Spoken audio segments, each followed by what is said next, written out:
Fatou Keïta, auteur d'une vingtaine d'ouvrages. Trentaine. Une trentaine, ah ben voilà, fallait actualiser. Jusqu'en 2020, on était effectivement à une vingtaine. On est en 2023, vous écrivez comme vous respirez, j'ai l'impression. Un petit peu. Un petit peu. Et vous écrivez plus vite que votre ombre, apparemment. Non, ça prend du temps quand même. Ça prend du temps. Oui. Parce que je m'apprêtais à dire, on reçoit ce soir la Lucky Luke de la littérature ivoirienne. Je n'irai pas jusque-là. Glisse, ça va, non? Ça va, super. Je suis très contente de vous revoir, Madame Fatou Keïta. Merci beaucoup. Et Sonia est très Très émue. aussi. Aïe oh. Parce qu'elle dit avoir lu, dans la Rebelle. trentaine de créations, elle a lu que Rebelle.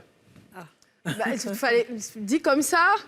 Non, elle a été accrochée par Rebelle. C'est mieux? Voilà, c'est mieux, c'est plus joli. Pourquoi Rebelle, déjà? Parce que Rebelle, ça parle d'excision. Ça parle aux femmes, beaucoup. Ça parle aux femmes aussi. Et aux hommes bien. Aux hommes bien? Oui. Je sais pas. Mais ça parle aux femmes. Et en plus, on était hyper jeunes quand on l'a lu. Et c'est une jeune femme qui s'est fait exciser. Et puis l'histoire est hyper touchante. On pleure. Normalement, quand tu as un cœur, tu pleures à un moment dans Rebelle. C'était très beau. Je ne sais pas d'où vous vient l'inspiration. Je sais qu'on vous a souvent posé la question, est-ce que ça parle de vous? Ça parle de quelqu'un de votre entourage? Ça parlait de qui, On m'a Rebelle? souvent posé la question. Je sais. Ça parle de moi dans la mesure où ça parle d'une femme. Donc, je me sens complètement concernée. C'est un sujet un peu tabou. À l'époque, en tout cas, ça l'était. Et c'était quand même assez osé pour moi de mettre ça sur le plateau. Et je pense que ça a eu de l'effet quand même. C'est vrai. Oui. D'accord. Mais pourquoi avoir... Quel c'était le déclic en ce temps-là? C'était assez tôt, vous l'avez dit. Vous décidez quand même de l'écrire. Pourquoi le choix de cette thématique? Pourquoi le choix? Parce qu'à l'époque, j'étais aux États-Unis et il y avait une conférence avec des auteurs, des écrivains.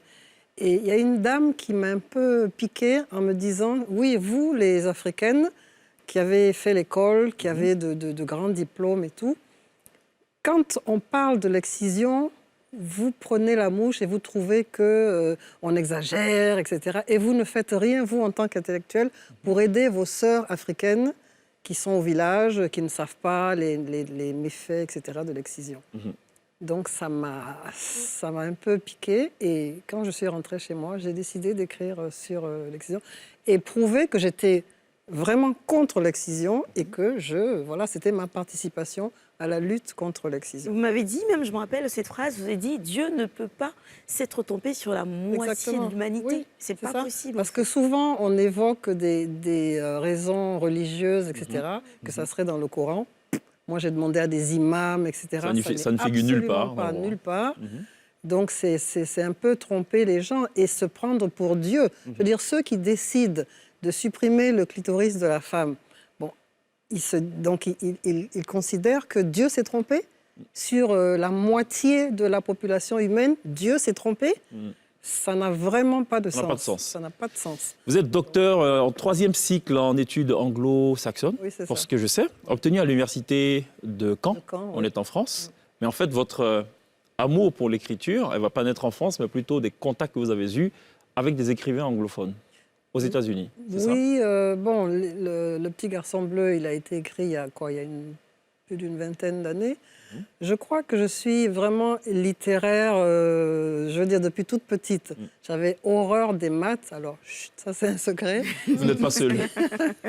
Et la littérature, moi j'ai lu très jeune, j'ai lu beaucoup, et je crois que ça m'a inspirée. Et c'est ce que j'aime faire. J'adore écrire. À l'école primaire, quand on nous donnait des rédactions, moi j'étais heureuse. Je regardais autour de moi, les gens étaient là comme ça.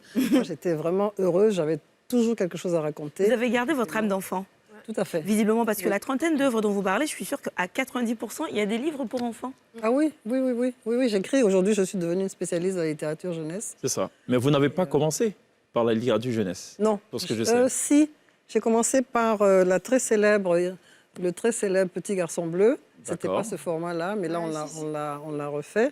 J'ai commencé avec le Petit garçon bleu, qui est une histoire qui est vraiment devenue universelle, que les enfants aiment énormément, beaucoup. Et après, j'ai continué avec Rebelle, donc ce livre tant aimé par les collégiennes, Rebelle, qui parle donc d'excision. Et maintenant, je continue je fais beaucoup de littérature jeunesse, mais on m'a tellement demandé de faire la suite de Rebelle que je suis sérieusement en train d'y penser avec des thèmes d'aujourd'hui, d'actualité d'aujourd'hui. Vous avez écrit une trentaine d'ouvrages. Oui. Est-ce que vous vous définissez aujourd'hui pleinement comme une écrivaine? Est-ce que c'est votre fonction première?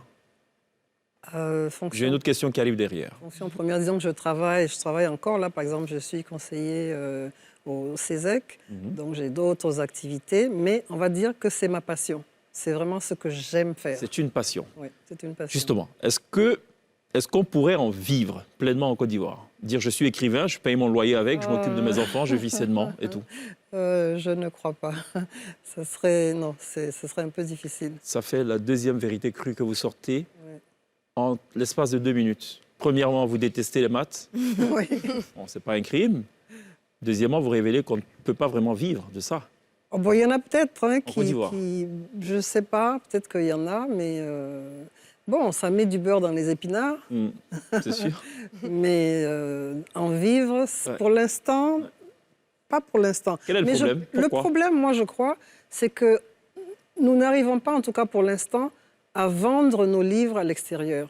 Moi, je vais vous dire, je suis allée à un salon du livre il y a quelques années, une bonne dizaine d'années, et j'avais mes petits livres d'Afrique, parce que le contexte est toujours en Afrique, et j'aime bien parler dans les villages aussi, montrer la beauté de l'Afrique.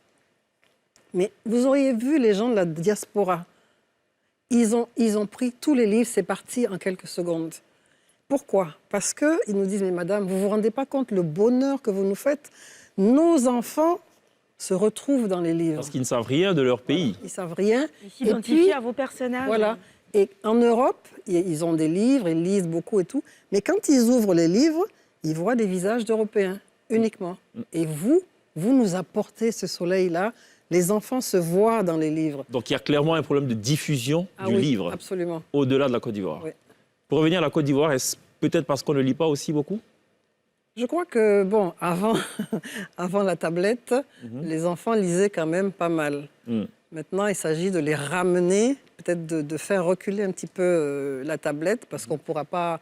C'est un instrument magique aussi, moi je travaille avec aussi, donc je ne peux pas dire que la tablette, le téléphone, etc., que c'est mauvais. C'est mauvais quand on en abuse. Donc je pense qu'il faut vraiment travailler sur ça. Et donner des livres aux enfants. Moi, je suis contre les livres en ligne. Je déteste savoir que mes livres sont en ligne et que par Internet, on fait tac, tac, tac, et puis on regarde sur une tablette. Même quand c'est payant? J'ai mal au cœur. Oui, oui, oui. Même si c'est payant, c'est pas... Non, le j'ai but, mal c'est au de cœur. lire finalement. Non. C'est les mêmes mots, Pour moi, c'est pas pareil. Pour moi, le livre, c'est quelque chose de sacré. On le tient, on le hume pour certains. On le touche, on le sent, on tourne les pages, on revient. C'est pas la même chose que sur une tablette. C'est vraiment pas la même chose. Les jeunes, là, achetez des livres, des vrais, touchez-les. Non, ça n'a Après, les rien coûts à aussi, voir. est-ce qu'ils sont abordables? Il y a ça. Il y a cette réalité. Oui, ça, il y a cette réalité aussi. Il faudrait que le gouvernement, que tout le monde s'en mêle un peu. On peut acheter des livres et puis les offrir dans des écoles, les écoles primaires, les enfants qui n'ont pas d'argent, etc. On peut offrir des livres. Mais je crois qu'il faut des bibliothèques. Il faut des bibliothèques dans chaque école. Et que le livre ne soit pas un jouet. Quand on offre un livre à un enfant, il faut qu'il comprenne qu'il ne peut pas tourner les pages avec les mains sales, il ne peut pas manger en regardant le livre, il faut respecter le livre. Moi, j'ai une jeune dame qui m'a donné un livre il n'y a pas très longtemps, qui est venue avec son livre, qui date de 96. Mais le petit livre, elle dit, c'est le livre de mes enfants. Et regardez la dédicace que vous aviez faite en 96. Mais j'étais ravie parce que le livre était impeccable, intact. Elle dit, ah non, moi je ne les laisse pas jouer avec, on lit avec eux, ou quand ils finissent, en tout cas ils se lavent les mains pour attraper le livre.